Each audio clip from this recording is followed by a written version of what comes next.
Assalamualaikum warahmatullahi wabarakatuh. Perkenalkan kami, anggota Latsar CPNS, golongan 3, Angkatan 18 PPSDM Regional Bandung, akan mempresentasikan mengenai analisis isu global dengan topik korupsi. Sebelum masuk pada bahasan materi, saya akan memperkenalkan kelompok. Yang pertama ada Ibu Sela Marcelina selaku Ketua Kelompok, yang kedua ada Pak Herdiana Nuryaman selaku anggota, dan saya sendiri Dwita Sapiti Wijaya selaku anggota. Berdasarkan materi yang akan kami presentasikan hari ini, terdapat 4 poin. Yang pertama, peranalisis menggunakan metode pentahelix. Yang kedua, penapisan isu. Yang ketiga, analisis isu dengan metode fishbone dan SWOT. Dan yang terakhir, rekomendasi penyelesaian isu dengan metode tabel. Masuk pada pembahasan yang pertama, yaitu praanalisis. Kita mulai dari definisinya. Berdasarkan Undang-Undang Nomor 31 Tahun 1999, Junto Undang-Undang Nomor 20 Tahun 2001 tentang Pemberantasan Tindak Pidana, korupsi adalah tindakan melawan hukum dengan maksud memperkaya diri, orang lain, atau korupsi yang berakibatkan merugikan negara atau perekonomian rakyat. Berdasarkan data dari PII, Indonesia sendiri pada tahun 2018 memiliki peringkat 89. Untuk tindak korupsi sendiri di Indonesia ada berbagai jenis, dan yang paling dominan adalah kasus penyuapan, yaitu sebanyak 358 kasus sejak tahun 2004 hingga tahun 2017. Berdasarkan laporan tahunan tahun 2020 KPK pun menyebutkan bahwa terdapat penyelamatan kerugian keuangan negara dengan besaran seperti ada di samping. Untuk penyebab korupsi sendiri terdapat banyak teori, mulai dari teori korupsi berdasarkan Robert, yang menyebutkan bahwa korupsi terjadi karena adanya faktor kekuasaan dan monopoli. Selanjutnya, ada teori korupsi Jack Boulogne yang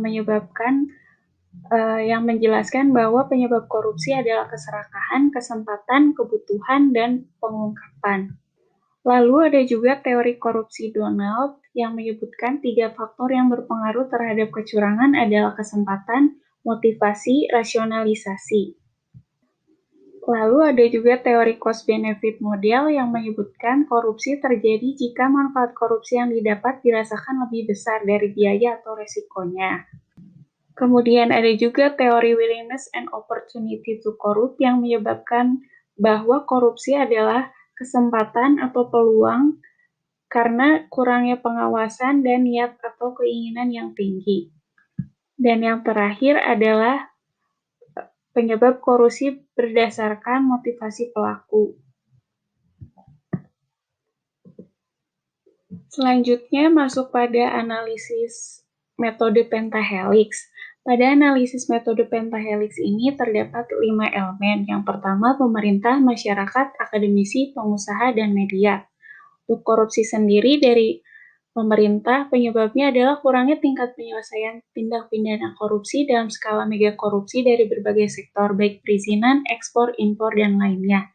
Yang kedua, adanya sikap pesimis dari masyarakat dalam upaya pemberantasan korupsi, sehingga masyarakat terlihat sudah tidak peduli atau masa bodoh. Yang ketiga, kurangnya kurikulum atau soft skill mengenai pentingnya moral atau norma, terutama bersinggungan dengan karakter jujur dan bertanggung jawab. Yang keempat, dari pengusaha, yaitu kurangnya komitmen pengusaha dalam menjalankan bisnis dan integritas tinggi. Dan yang terakhir, dari media pemberitaan yang tidak menyeluruh terhadap kasus-kasus korupsi. Penjelasan selanjutnya akan dilanjutkan oleh rekan saya. Di sini saya akan melanjutkan pemaparan mengenai teknik menapis isu. Poin kedua yaitu teknik menapis isu. Di sini kita menggunakan metode USG yang artinya urgensi, seriousness, dan GORT. Atau dapat dikatakan sebagai tingkat urgensi, tingkat keseriusan, dan perkembangan isu. Nah, di sini ada 5 isu yang berkembang. Yang pertama, kurangnya tingkat penyelesaian penyidikan korupsi dengan kategori mega korupsi yang semakin hilang beritanya. Dan kurangnya pencegahan publik yang berhubungan langsung dengan masyarakat. Nah, ini tingkat urgensinya 4, tingkat keseriusannya 5, dan perkembangannya 4, sehingga totalnya itu 13. Lalu poin nomor 2, rendahnya pengetahuan dan sikap masa bodoh masyarakat terhadap upaya pemberantasan korupsi. Nah, tingkat urgensinya itu 3, tingkat keseriusannya itu 3, dan perkembangannya itu 3. Jadi di sini totalnya 9. Poin ketiga, kurangnya pendidikan moral atau soft skill terkait pembekalan dan pengajaran karakter jujur, integritas, tanggung jawab, etika dalam lingkungan berbangsa dan bernegara. Jadi di sini kurangnya pendidikan moral dan soft skill anak bangsa.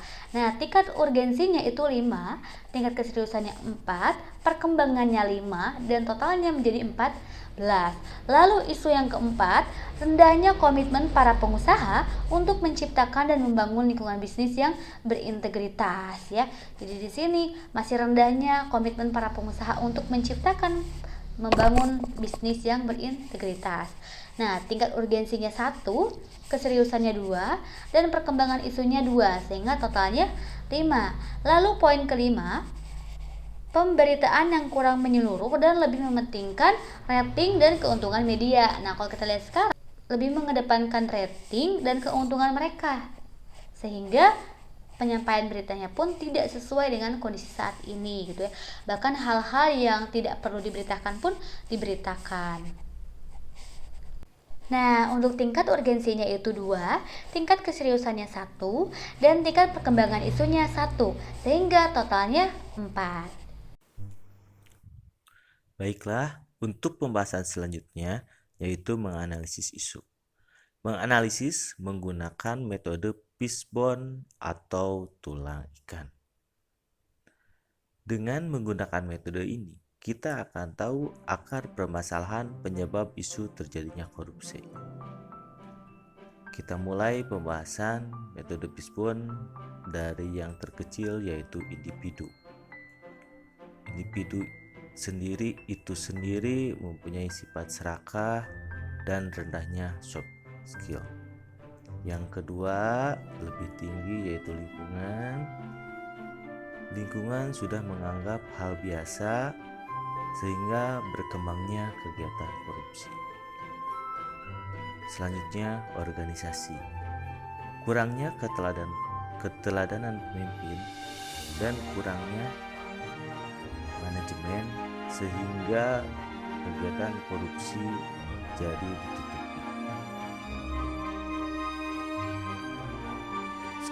Selanjutnya, aturan. Adanya kelemahan perundang-undangan dan kurangnya tingkat penyelesaian penyidikan. Terjadi maraknya kasus korupsi. Setelah metode fishbone, kita lanjut ke metode SWOT. Ada 4 poin dalam metode SWOT. Yang pertama, kekuatan strength, 2 kelemahan weakness, 3 peluang opportunities, 4 tantangan threats. Yang pertama akan kita bahas kekuatan atau strength.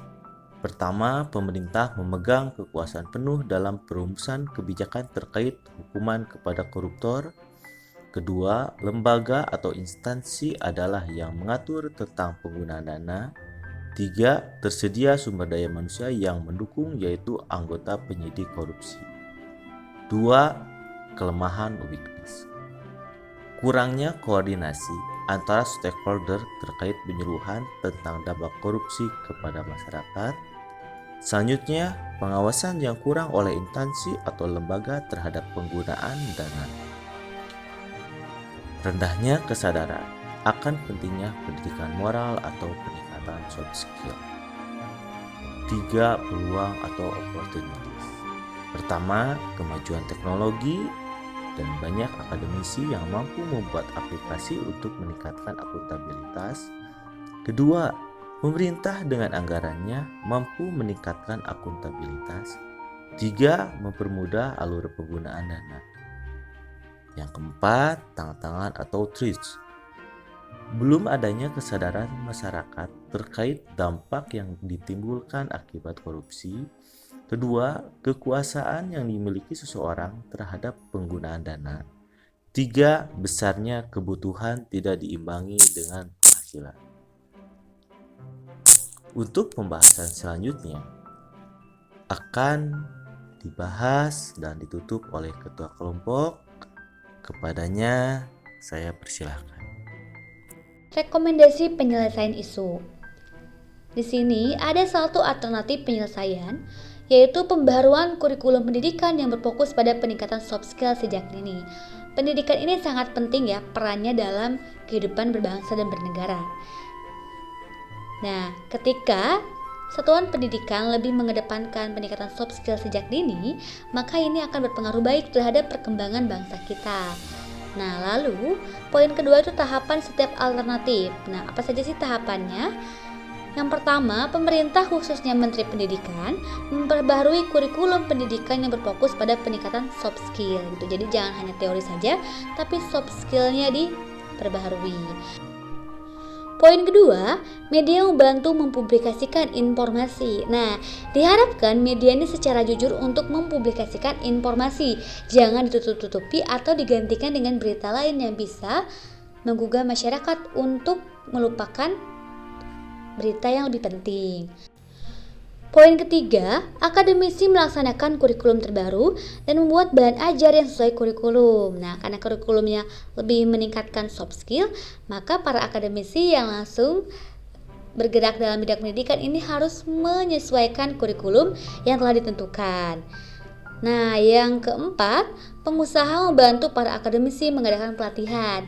Nah, biasanya pengusaha ini kan menjadi sponsor-sponsor dalam kegiatan pelatihan. Nah, diharapkan pengusaha ini memang memberikan sponsor dalam pelatihan-pelatihan yang bisa meningkatkan soft skill.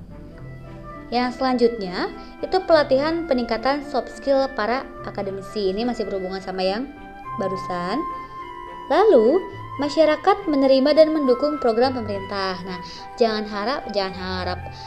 sampai ini hanya berfokus di pemerintah saja, tapi butuh peran penting dari masyarakatnya untuk terlibat dalam kemajuan bangsa kita. Nah, dari alternatif ini diharapkan nantinya tercipta calon pemimpin dan penerus bangsa yang berintegrasi, jujur, bertanggung jawab, dan beretika dalam lingkungan berbangsa dan bernegara. Nah, hal ini akan berhasil apabila semua pihak ikut terlibat. Pihak mana saja nih? Yaitu pemerintah, media, akademisi, pengusaha, dan masyarakat. Ketika kita bersama-sama bergotong royong untuk mencegah yang namanya korupsi dan kejahatan, maka negara kita akan lebih aman dan sejahtera. Oke, cukup sekian pemaparan analisis isu global korupsi. Mudah-mudahan bermanfaat dan terima kasih.